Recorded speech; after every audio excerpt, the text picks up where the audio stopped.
Aksion i gjerë kundër korrupsionit. Arrestohet një ish-ministër dhe disa zyrtar të lartë publik. Prishtinë 18 dhjetor, ministri në detyrë i punëve të brendshme në Kosovë, Xhelal Sveça, njoftoi mbrëmjen e sotme se është finalizuar me sukses një operacion i gjerë policor kundër keqpërdorimit të detyrës zyrtare dhe korrupsionit, pas një hetimi disa mujor të zhvilluar nga policia e Kosovës në bashkëpunim me institucionet relevante. Sipas ministrit Sveça, operacioni është bazuar në informacione të siguruara nga Agjencia e Kosovës për Inteligjencë dhe ka rezultuar me arrestimin e disa zyrtarëve të lartë publik, të dyshuar për përfshirjen në veprime të paligjshme të lidhura me procesin e shpronësimit të pronave private, përfshir edhe një ish-ministër. Në njoftimin e tij publik, Sveça bëri të ditur se në këtë rast janë të përfshirë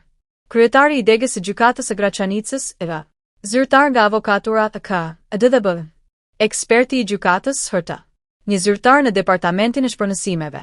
një zyrtar i administratës tatimore të Kosovës TKL, si dhe ish-ministri i tregtisë dhe industrisë EI. Sipas grupit hetimor, të dyshuarit kanë vepruar si grup i organizuar kriminal, duke keqpërdorur pozitat e tyre zyrtare dhe duke shkaktuar dëme të konsiderueshme në buxhetin e Republikës së Kosovës. Hetimet tregojnë se grupi dyshohet se ka iniciuar dhe deponuar lëndë në gjykatën e Graçanicës me qëllim përfitimin e rikompensimeve të paligjshme për shpronësime të realizuara gjatë periudhës 2011-2015, duke përfituar në mënyrë të kundërligjshme nga fondet publike. Ministri Sveça theksoi se epoka e pandëshkueshmërisë për zyrtarët publik ka përfunduar, duke përgëzuar institucionet e rendit dhe drejtësisë për këtë operacion të radhës në luftën kundër korrupsionit dhe keqpërdorimit të detyrës zyrtare. Ai nënvizoi gjithashtu se vullneti politik, bashkëpunimi ndërinstitucional dhe përfshirja qytetare po japin rezultate konkrete në ndërtimin e një shteti ligjor funksional, të zhvilluar dhe të mbrojtur nga çdo formë e krimit dhe abuzimit me pushtetin.